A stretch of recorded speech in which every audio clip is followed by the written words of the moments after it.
Good evening, everybody, and welcome to Todd Clint's SharePoint Netcast number 143. Tonight's Netcast was recorded live Monday, January 28th, 2013. As always, this little soiree, this little party that we have going on right here on Monday nights and all throughout the week as you guys download it, none of this would be possible without the support of the fine folks at Rackspace.com. You can go to Rackspace for all your hosting needs, all kinds of hosting, Linux, whatever that is, all that kind of stuff. But also SharePoint. The folks at Rackspace have a pretty good SharePoint team. And you can go to Rackspace.com/SharePoint and find out about all the great SharePoint offerings that they have. And then if you talk to anybody, for goodness sakes, tell them that I sent you. They'll have no idea who you are, but it'll make me feel like a big deal. So definitely do that. That's Rackspace.com/SharePoint. Easy to remember. It's right there on the old T-shirt. Okay, so we've made some changes here at Todd's House of Podcasting, and so now we'll go to our production notes and talk a little bit about all the things I've screwed up in the last couple of weeks. The first thing is last week when I recorded Netcast number 142, I screwed up the very first sentence. When I did my introduction, I said it was Netcast 141, when in reality it was 142, which is funny because my notes even said 142. I just can't read. But fortunately, that wasn't a sign of things to come. The rest of the Netcast went pretty well. Did have some production problems, though. Amidst all of these changes, I also changed versions of Camtasia, which is what I used to produce this and render it out at the end. I was using Camtasia 7, and then when I made all these changes, I upgraded to Camtasia 8. 8, yes. And Camtasia 8 does a bunch of cool things, but it also moves a bunch of things that I've been used to where they've been at for the last 3 or 4 years. So I've been kind of playing with it a little bit, but I was able to render out the MP3 files and the WMV files with Camtasia 8, and it all worked out. When I went to rendering out the Apple version, it would render out, and I would pick video, and I would pick Apple Video, and there would be a thing there for resolution and everything. But when I would render it out, it would be 40 meg, and it would only be audio. So I would there's an option for doing like a preview, a test thing, and that would work fine. That would have video. But if I would render out the whole thing, there would be no video. So I spent a couple of days fighting with that. I might not have even updated the RSS feed now that I think about it. But for now, I'm rendering out everything but the Apple version on Camtasia 8 and rendering out the Apple-only version on Camtasia 7. So hopefully I'll get that figured out. The TechSmith folks, the folks that make Camtasia, have been very responsive on Twitter as I have been asking my questions. So hopefully we'll get that sorted out here in the next couple of weeks. But that's one of the changes. So if you're downloading the video versions of this or the MP3 versions, if anything's changed recently for the better or for the worse, let me know. And that's probably because of Camtasia changes that I've made. And you can let me know. You can find me on Twitter at Todd Clint or todd.clint@rackspace.com. Just drop me a line and say, listen, the MP3 files are better or worse. And I bring that up because I have a couple of times now changed how I render things because of people like you sending me a note. A couple of years ago, Tony Francola, a friend of mine in Croatia, said that the MP3 files weren't any good because his Android device couldn't listen to them correctly. Turns out there was a bug with Camtasia 7, which I think is gone now in Camtasia 8, where it would write out an MP3 file, but the header for the file wouldn't say MP3, so the Android player would try to play it, and it wouldn't know that it was an MP3. So thanks to Tony's email a couple of years ago, I switched over and started rendering them so they would work with Android devices. So your feedback is important to me. So definitely, as I'm changing these things around, let me know. Other production notes, I'm still kind of getting my head wrapped around this Ustream thing. I think this is only the third or the fourth time that I've used it. But for the most part, I think all of the feedback that I've gotten from the folks in the chat room right now and emails and all that kind of stuff, everybody seems to like the change that I made moving the streaming to Ustream. and moving the chat room to IRC. So I think we're probably in this for the duration until something better comes out, but I don't think that I'm going to go back to Stickcam. But again, your feedback's important. So if Ustream's good or bad, if chat's good or bad, whatever, shoot me an email, and we'll see what it has to say. I'm not necessarily going to make whatever change that you recommend, but it seems to have gone over pretty well.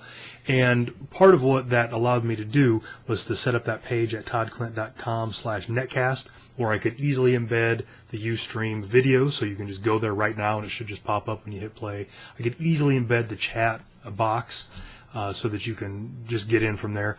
And because of some feedback, and they're actually mentioning it in the chat room right now, on the page I have them horizontally, and by horizontally I mean vertically, because that's just how the web part zones and all that on that page worked out. But a couple of folks in the chat room and people who contacted me directly said it would be great if they were horizontal, and so I made a side-by-side page that has those same two web parts put next to each other. Seems to have been a big hit. If you want to use that web or that page right now, there's a link to it hidden on the right in like 3-point font. It's very small. You have to want it. You have to work for it to find that side-by-side link. But that's the same information. Yes, Doug in the chat room is saying that they are horizontally vertical, and that is absolutely right. But that kind of feedback is the stuff that I like to hear. So let me know what you think. So made a couple of other changes, and again, most of these changes are all because I went to that New Media Expo at the beginning of this year. Got a lot of, kind of got rejuvenated with the whole netcasting thing. Got some great ideas, bounced some ideas off of folks. And another one of the ideas that I decided to execute on was putting all of this on YouTube. I have in the past resisted doing that for a couple of reasons. Number one, when I first started doing this, YouTube was limited to 10-minute videos, and so obviously this crap is longer than 10 minutes, so it just wasn't an option. But then also, as an IT guy and all that kind of stuff, I kind of wanted some control over how many people saw the video and all that kind of stuff. So I wanted to keep it all on my servers. And but going to that New Media Expo, talking to a guy, and he said, put your link everywhere. Get that video, get it out on all these places. And I said, well, how do you aggregate how many people have seen it and all that? He's like, it doesn't matter. I mean, it's good to have an idea, but have a purpose and send them someplace, and that's how you'll tell how many people watched it. So I haven't really sent anybody to a place. I'm not selling a thing or whatever, but I did like that idea. So I started a YouTube channel.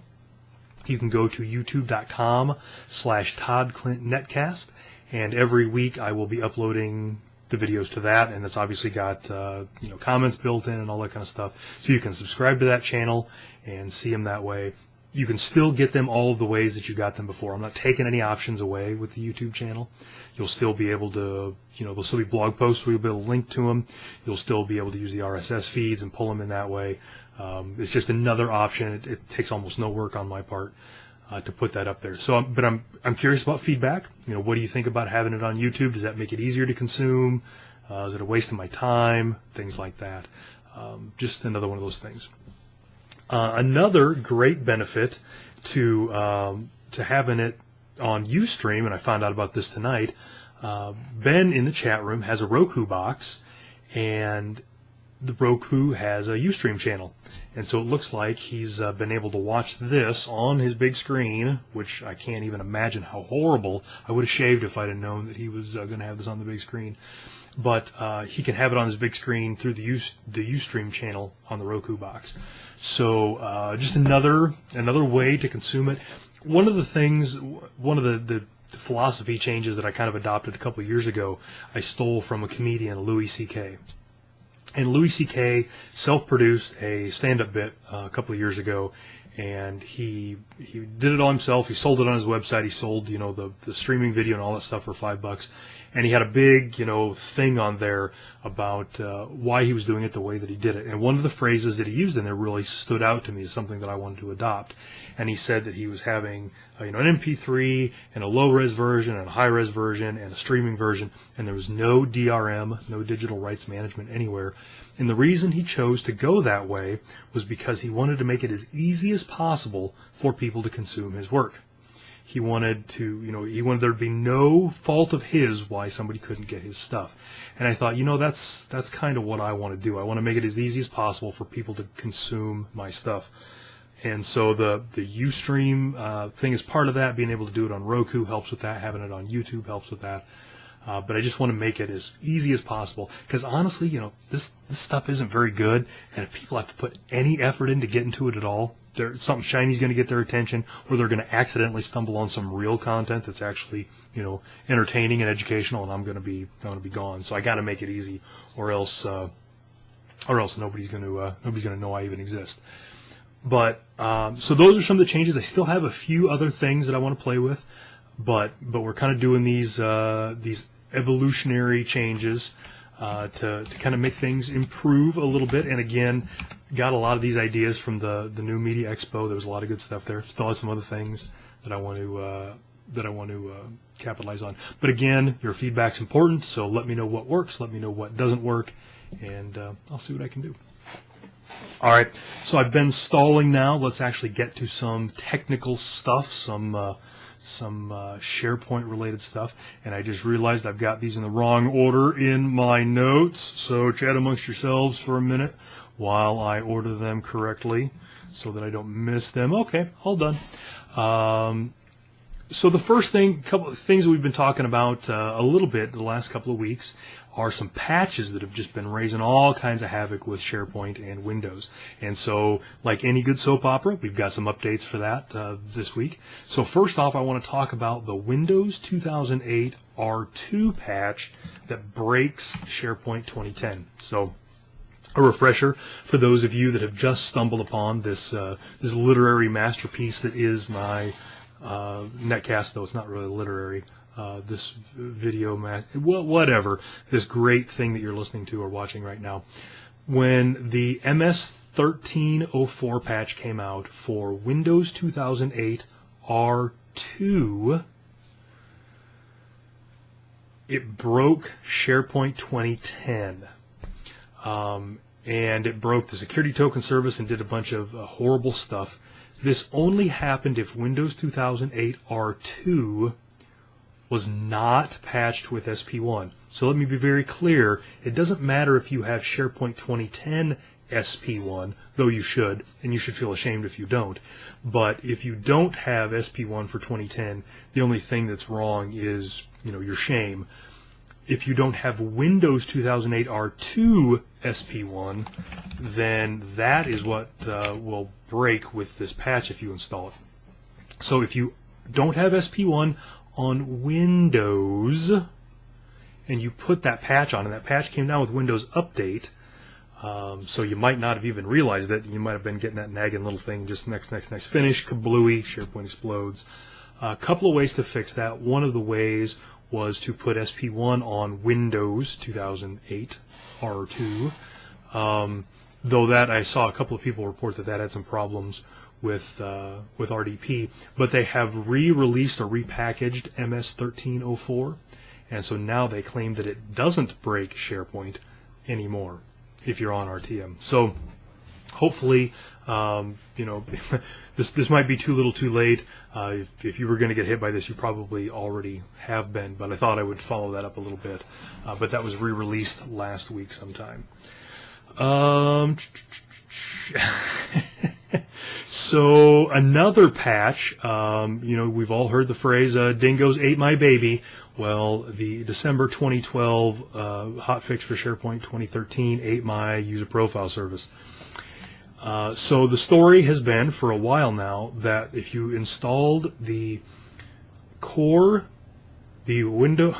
get this right, if you installed the December 2012 hotfix for SharePoint 2013 Core, and I'll never say that right again, it would break my sites. And you would get this error where when somebody tried to create a my site, they would get an error. If you chased it down to the ULS logs, then you would find this method not found issue and all that. Trevor did a bunch of looking on that. Jason Himmelstein also did, and it was that patch. If you did install that patch, everything was fine. You install that patch, everything goes kaput. So, and it was funny, Trevor and I kind of stumbled on this literally at the same minute. Like I was playing with it, and he Skyped me about it in 2 different windows. But when that hotfix came out, there were 3 hotfixes that came out. One for core, one for core, one for whatever. There was the not core one, the server one, the core server one, and then like an access services one. When I put that patch on my builds list, my focus was not so much on the patch, it was on the build number. I don't normally put hotfixes out there because I don't want to encourage people to click that thing and download them and install them and break SharePoint. But since that was an updated build number, I wanted to make sure that it was out there so that if somebody stumbled across that build number, they'd be able to look it up. So I didn't put all of the patches out there. I just put one out there so that we could get that build number in there. Well, that was kind of what caused the problem. People only saw that one patch. They only installed that one patch, and it broke my sites. So Trevor's experience was that if he installed the core server patch as well, it fixed the my site issue. It fixed the being able to create my sites. And did some other talking to some other people because I had a couple of folks email me about it, and it fixed it for them too.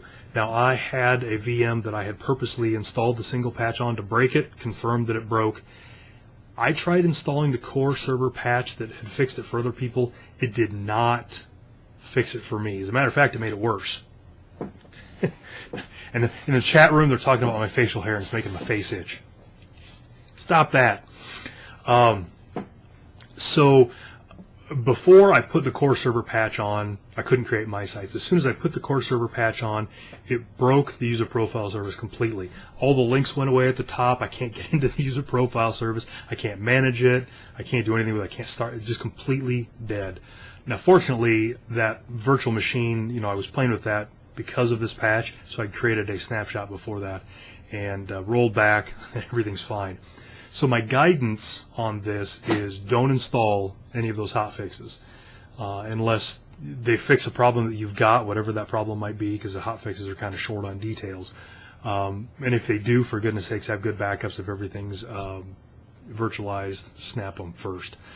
Trevor has updated his article to include the potential fix, and again, didn't fix much for me, but I know for a fact that it did for some other folks, so it might work. And I have updated my build list to include both of those patches.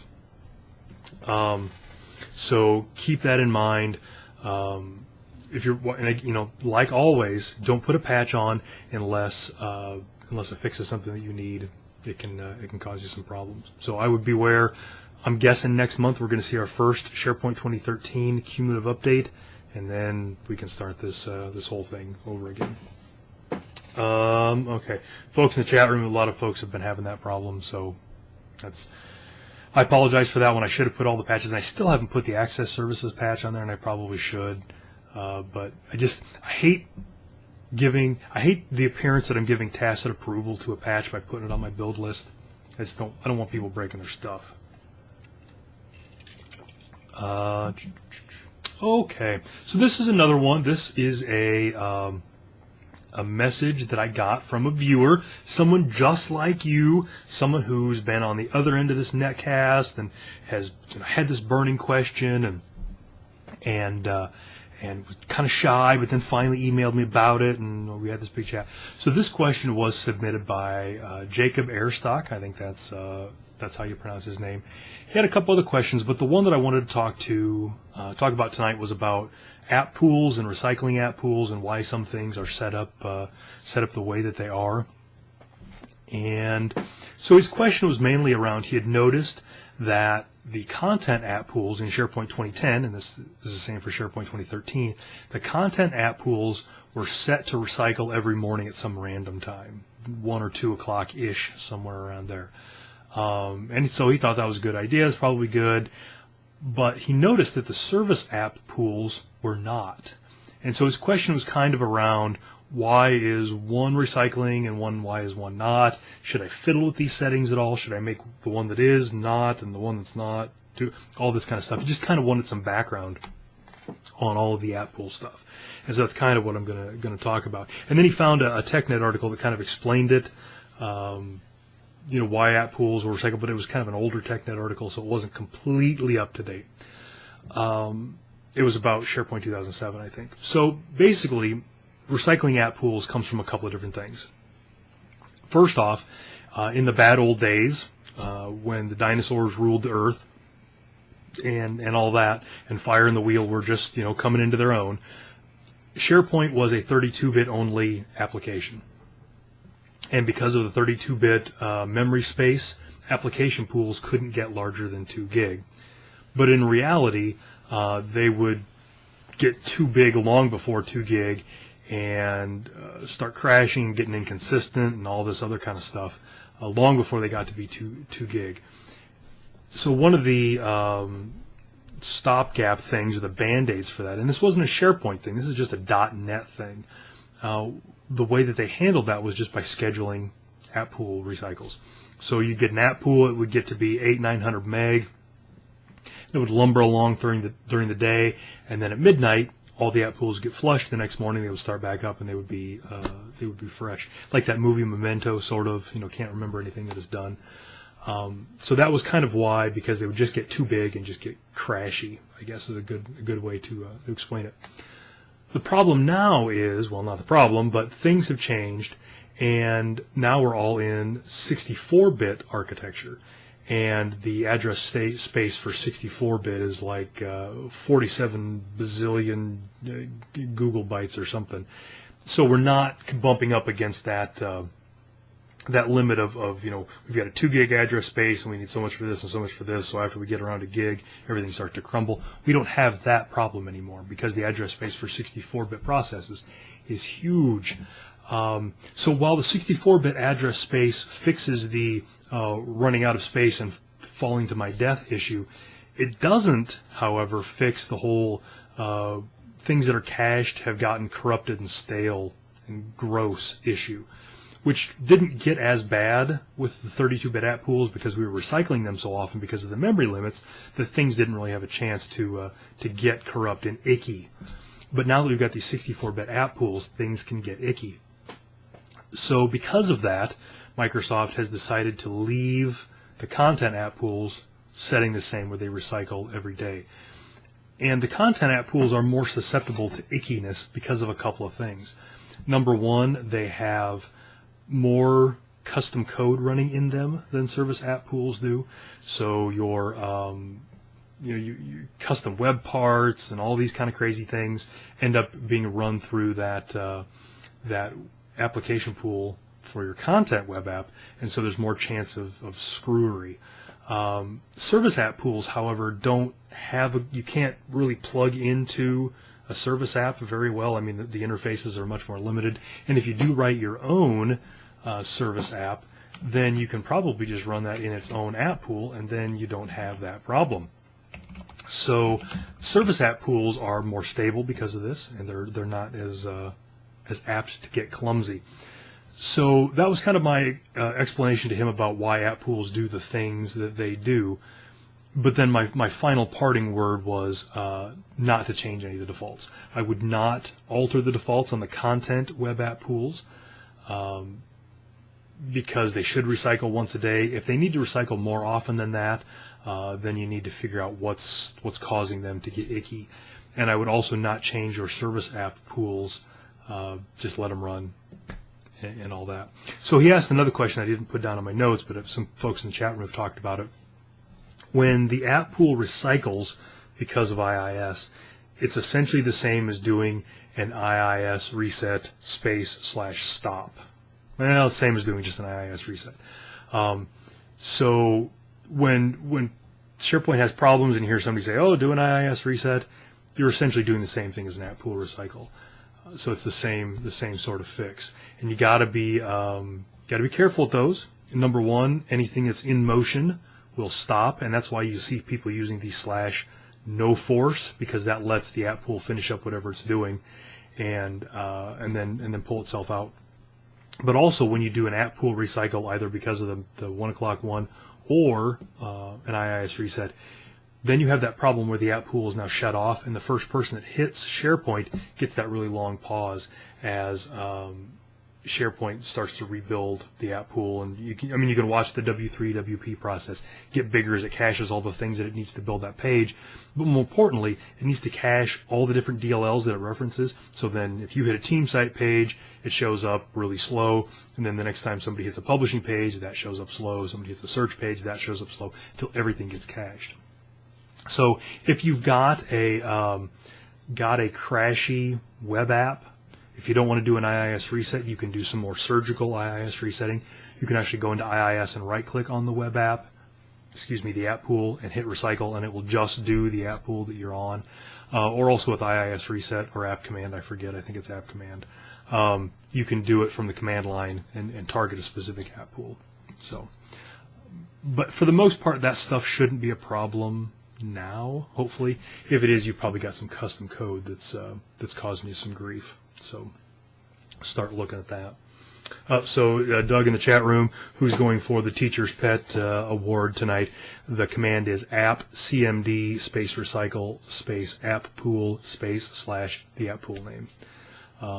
And app command / will give you all of the usage. So again, you shouldn't have to do that very much. Brian La Lancette offering some helpful advice in the chat room, saying just reboot the farm.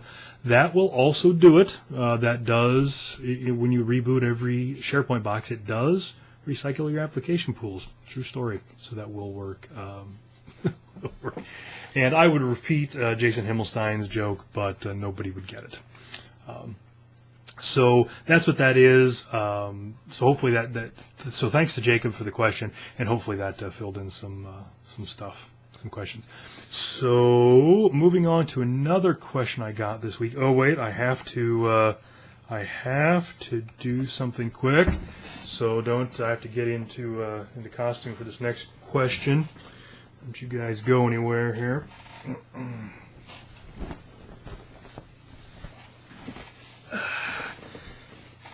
Quick change of costume. Okay, so one of the questions that I've gotten a couple of times this week, actually, it's funny how these questions come up in batches like this. And this is another one. This question I'm going to talk about is one that I've gotten 2 or 3 times within the last couple of weeks, and that is, what is SkyDrive Pro, and what does it have to do with SkyDrive? And good, I'm just thoroughly confused. So this is one, and I'm trying to adjust the shirt so it stays in the view. I apologize. So this is one of those questions that is horribly confusing, and it shouldn't be. It doesn't need to be. It's artificially confusing because of marketing folks, in my opinion. So if you're on the internet, you'll see this all over. The TL DR too long didn't read. The too long didn't read version of this story is they have nothing to do with each other, nothing. So we'll start with that. Okay. So what is SkyDrive Pro? SkyDrive Pro is 2 things in SharePoint 2013.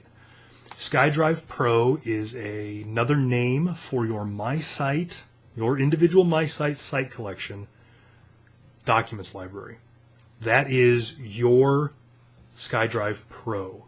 Now the idea is behind the name, I assume, is that SkyDrive is just files in the cloud that you don't understand, and I'll get to what that is in a minute. And SkyDrive Pro is the same sort of thing, but it's the professional version. It's on premises or whatever. And so that, I think, is why they chose that name, SkyDrive Pro. But at a high level, SkyDrive Pro is just your MySite document library. It's that simple. So in SharePoint 2010, there was a link up in the little bar at the top that said My Files or whatever. You'll notice now in SharePoint 2013 that link is gone. It's been replaced by another link that takes you to the same place. So SkyDrive Pro is your My Site document library. Now, my SkyDrive Pro is also something else. Because it wasn't confusing enough, if they just name your document library SkyDrive Pro, that didn't confuse enough people. Enough people weren't wandering into each other.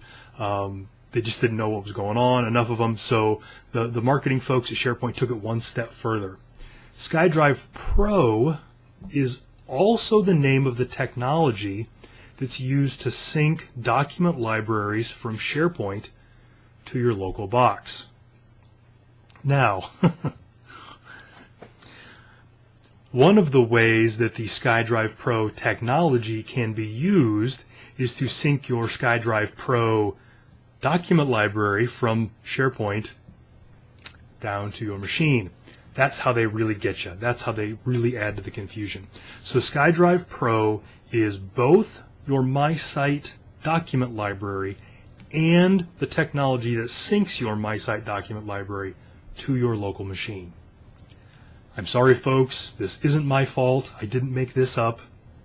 I apologize. But I've got some more explaining that will hopefully help a little bit. Okay. So we've got this method now to sync document libraries to SharePoint, or from in SharePoint to your local box. In the background, it uses SkyDrive Pro. One of the document libraries you can do that with is your My Site document library. And when you do that in your favorites in Explorer, it will say SkyDrive Pro. But that same technology, SkyDrive Pro, can be used to sync other document libraries as well. So you can go into any document library that you have permission to, and you should see a little sync button. If you click that, SkyDrive Pro will work in the background, add a favorite in Explorer, and sync that in the background. The terminology is confusing and all that. So a couple of other things to keep in mind. Again, for maximum confusion, to just befuddle and confuse as many people as possible, in SharePoint 2013, the link to your SkyDrive Pro folder, and remember, SkyDrive Pro has nothing to do with SkyDrive. The link to your SkyDrive Pro folder says what? SkyDrive No Pro. So, if you've got a SharePoint 2013 team site and you're browsing around, you're going to see a link in the upper right, and that link is going to say SkyDrive. If you click that link, it doesn't take you to SkyDrive. It takes you to your My Site document library, which is called SkyDrive Pro. And if you would like it to, it will sync that to your desktop using a technology called SkyDrive Pro. So for SkyDrive Pro to work on your desktop, I believe you need the Office 2013 client installed. I think that's where this is all where that functionality comes in the background. And then as you add other links, other document libraries, as you click the sync link, then they will show up under your favorites by their names. So a couple of people in the chat room have noticed a connection. They're saying, is this just SharePoint Workspaces or Workspace? It's not just SharePoint Workspace, but it's the next step, the evolution of SharePoint Workspace, or the evolution of Groove. It's the same idea, the same technology, and so that's where that's going. So the idea being that when you're offline, you can edit documents, and then when you're online, SkyDrive Pro will merge them with whatever's in SharePoint and make that all happy. So I think that covers everything that I know about SkyDrive Pro. So I'm trying to think if there's anything else before I move on to SkyDrive. But the idea, again, the reason that it's got this name, SkyDrive Pro, is because they want you to feel like it's the professional on-premises private version of SkyDrive. So let's take a minute to talk about what SkyDrive is. Now, we're not talking about SharePoint anymore. Even though this has got SharePoint right in the name of the Netcast, this next bit is not about SharePoint. If you've got just SkyDrive, what is SkyDrive? SkyDrive is, like many other products, it's Microsoft's version of files in the cloud. You can store files up there. You can upload and download them from a web browser. There is a client that you can install for Windows that will take a folder in your file system and sync them up and sync them down, so that you can, when you're offline, make changes to things that are in SkyDrive. When you hook back up, they'll get magically synced up to the cloud and then magically sync back down to all of your other boxes that have SkyDrive installed. You can selectively sync folders in SkyDrive. So if you've got, a 100 gig SkyDrive account, but you've got a tablet or a notebook or something that's got an SSD drive, and you don't want to sync the whole SkyDrive down, you can selectively sync that. Jim's asking in the chat room, can SkyDrive sync to your Windows phone? I believe so. I don't have a Windows phone. I don't know. But I can tell you that I have an Android phone. There is a SkyDrive client for Android, so I can upload and download files off of SkyDrive. They don't sync automatically because, honestly, I have more storage in SkyDrive than I have on my phone. So I wouldn't want those to sync automatically. But I'm sure there's a client. I mean, that's kind of the SkyDrive is kind of the whole basis for Windows 8 on the desktop and on the tablets, the Windows RT stuff. It's all about you can have your stuff in multiple spots and it all shows up. So that's what SkyDrive is. You're probably all wondering where I got this Rockin' SkyDrive shirt. I got some other stuff here. I hate to brag, but it's kind of cool. I got a SkyDrive pin from a shirt. I got a SkyDrive sticker to stick to something, though I'm covering up the word SkyDrive. I got that. I got this handy SkyDrive backpack. Yeah. So that's so I got that because I'm part of this group called the SkyDrive Insiders, and I'm got to talk about SkyDrive and all that kind of stuff. So, but that's kind of what prompted me to do all this research and learn all about it. So in the chat room, a few folks have been asking about comparing SkyDrive to Dropbox. Dropbox is kind of the big dog right now. There's a bunch of these these cloud file systems. There's Dropbox and Box and SugarSync, and there's a bunch of them out there. SkyDrive is one of them. If you use a lot of Microsoft devices, Windows 8 or Windows 7, Windows Phone, whatever, SkyDrive is probably the best one for you because everything just works well. I myself right now primarily use Dropbox, but that's because Dropbox has two features that SkyDrive does not. And I'm in no way saying that you shouldn't use SkyDrive or no way saying that you should use Dropbox. These features might not be anything you care about, so there's no reason to change. But that's part of the reason I did the SkyDrive Insiders thing, because I want to talk to them and all that. But Dropbox does two things that I can't figure out a way to do in SkyDrive, because you can't. Number one, if I share a folder in Dropbox with somebody else in Dropbox, they can sync that automatically to their desktop. So I use it with some friends. We trade documents and all that kind of stuff. So I copy something into a folder that is synced by Dropbox. I share it with my friend. He is consuming that folder, and then it just shows up on his computer.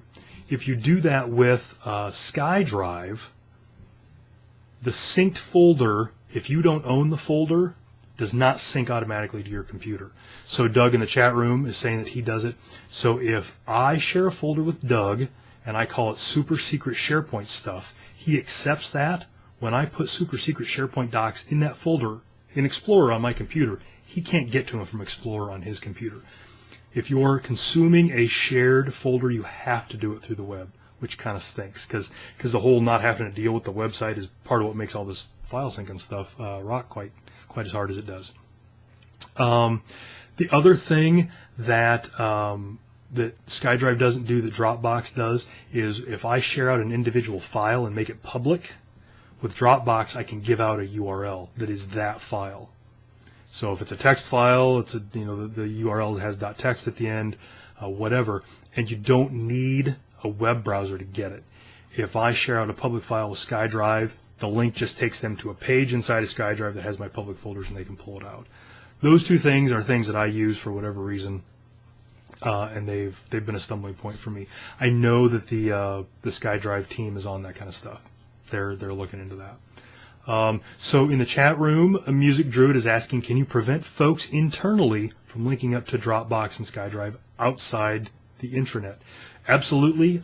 You can block those kind of things at your firewall, and I know that a bunch of places have. I've been on site at customers and all that, and I've seen Dropbox in the corner yelling because it can't get synced up in SkyDrive too. So absolutely, your network folks can do that. From a security standpoint, it's not a bad idea. I can tell you as a guy that uses the heck out of SkyDrive and Dropbox, kind of a pain, but yes, you absolutely, from a security standpoint, can do all that. So I hope that helps with some people having questions about SkyDrive Pro. This question was submitted by Lynn Dye, and I've been waiting. She's been in and out of the chat room all night. I've been waiting until I knew she was in to give her props for that. She had that question. Lynn, also a SkyDrive insider, and so her and I've talked about SkyDrive in depth and all that, and so she was the one that kind of wanted this explanation. So hopefully that makes something. Now, I talked to Lynn, and I think this is something that should be a blog post, so I'm going to try to get that working.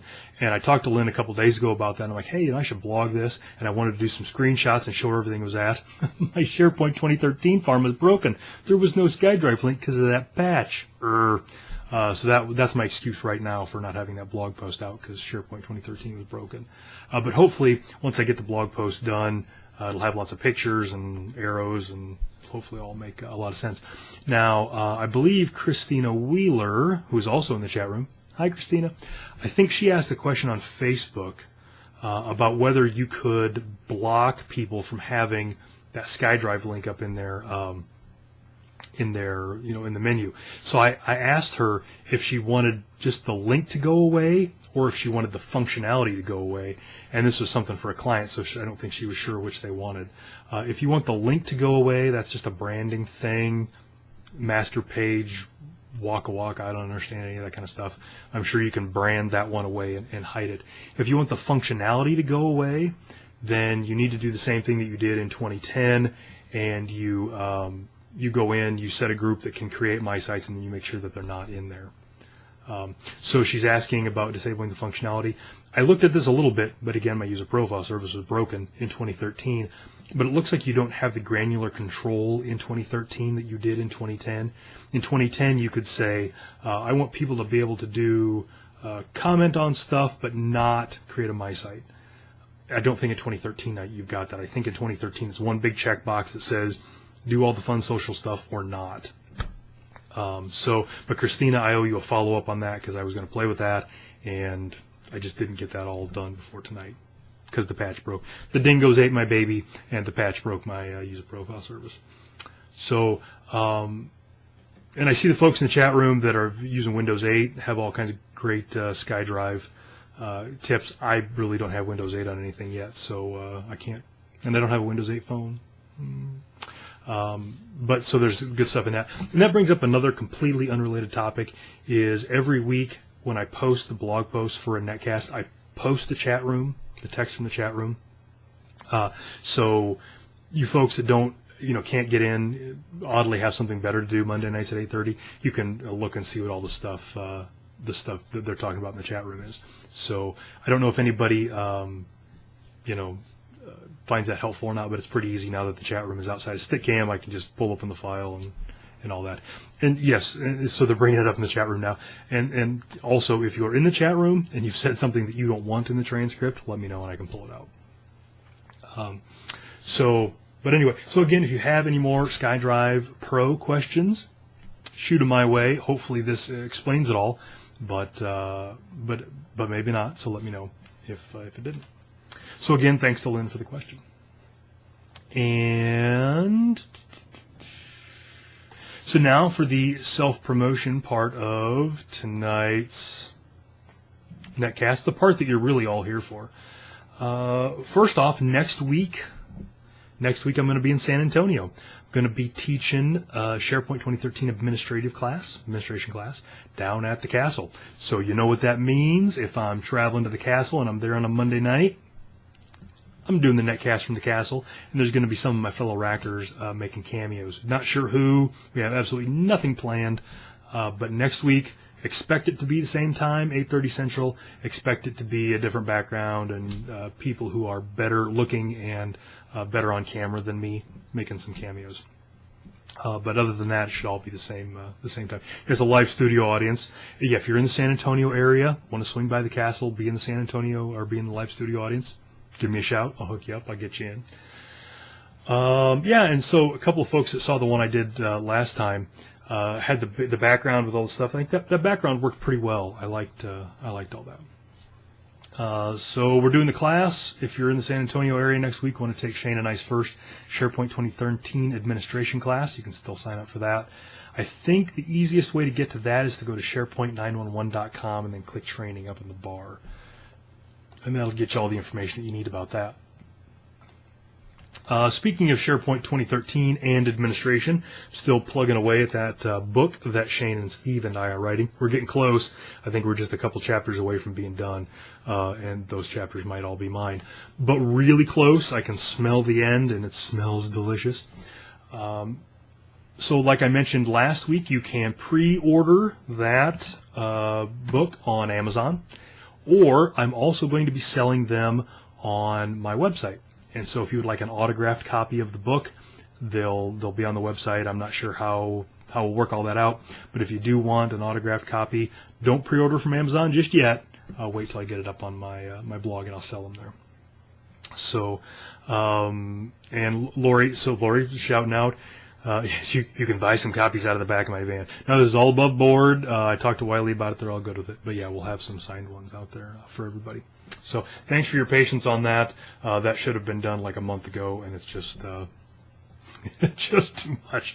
Yeah, and Christina Wheeler also writing a book. So after you buy my book, buy her book. And I don't know if Christina's selling any of hers on her blog, but she should also.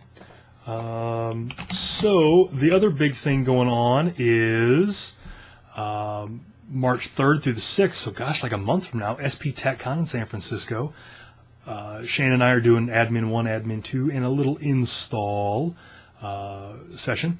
So I'm going to be there on Monday night, going to try to do something special from SP TechCon. Again, one of my New Year's resolutions for this was consistency, and I want to make sure that I do one of these netcasts every Monday night if humanly possible. So I will find a way. If we have to do it in my hotel room like Trevor and I did a couple of years ago, that's the way that we'll do it. But I will try to figure something out. But if you're at SP TechCon, for goodness sakes, come find me. I'll be at the Rackspace booth. There's going to be a SharePoint community booth there too, and I'll probably be hanging out with those guys. Find me there. Go to one of the sessions. But absolutely, if you listen to this netcast or watch this netcast, there'll probably be a support group there for people who just cry on each other's shoulders. But come find me. Come say hey. Come shake my hand. Come tell me what you're thinking. All the folks in the chat room will let you know. I'm very approachable, very friendly in person. So absolutely come by, say hey. Love talking to people who listen to the netcast. And even if you've met me before, still come by, give me hell. It'll be a great time. So I think that is it. That's everything.